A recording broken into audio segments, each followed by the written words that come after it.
Shaka na upinzani umeshuhudiwa kwenye vikao vya leo vya umma kuhusu asilimia 15 ya hisa za Safaricom katika kaunti za Kisii na Taita Taveta. Waliozungumza wakieleza shaka na hatua ya serikali haswa kuhusu namna fedha hizo zitakavyotumika. Crispin Otieno na taarifa hii kwa kina. Ni wiki ya pili ya kukusanya maoni ya Wakenya kuhusu uuzaji wa asilimia 15 za hisa za serikali za kampuni ya Safaricom. Wenyeji wa kaunti ya Kisii walifurika ukumbi wa mafunzo ya wakulima ATC mjini humo kutoa maoni yao.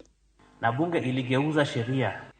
Mpango huo unaotarajia kuipa serikali jumla ya shilingi bilioni 204.3 ukizua mjadala mkali miongoni mwa wenyeji. If I look at these figures, 204 billion vis-a-vis 13 trillion, 204 billion which is supposed to go to paying off the debt and then also paying off infrastructure projects.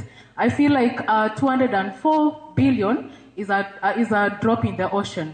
We as the common mwananchi, why we are not supporting most of the government initiatives is because they cannot give with the common mwananchi the assurity that they are going to do what they have enlisted, they are going to sell for these shares. Baadhi ya wenyeji pia wakitumia nafasi hiyo kurusha vijembe kwa serikali.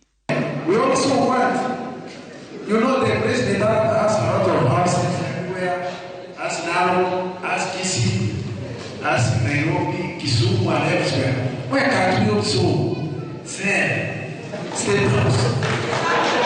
Sio Kisii pekee, katika kaunti ya Taita Taveta, idadi kubwa ya wananchi waliofika katika ukumbi wa Mwatate ni dhihirisho tosha kwamba wako tayari kusikika. Hapa pia, hisia mseto kuhusu swala hilo. Hatujaambiwa kiasi cha chini cha hisa, kiasi kidogo cha hisa ambacho mwananchi anaweza kununua ni ngapi. Na tunajua kuna wananchi wa Kenya wengi ambao wanaweza kumudu kununua hisa hizo. Hatuna imani na serikali iliyoko sasa hivi kwa sababu hatujui kweli kama pesa zetu zitatoka kweli kwa Safaricom zifanye maendeleo ama zitaingia kwa mifuko binafsi kwa sababu corruption imezidi Kenya hii. Kwamba ukisikia sauti ya wananchi wengi hawajapinga aswa uuzaji wa sehemu ya hisa ya Safaricom, ila wako na hoja zaidi kuelewa hizi pesa zitakapopatikana, hizi pesa zitaelekezwa wapi. Vikao kama hivi vinaendelea maeneo mbalimbali nchini kuhakikisha Wakenya wengi wamepata kusikika. Crispin Otieno, runinga ya Citizen.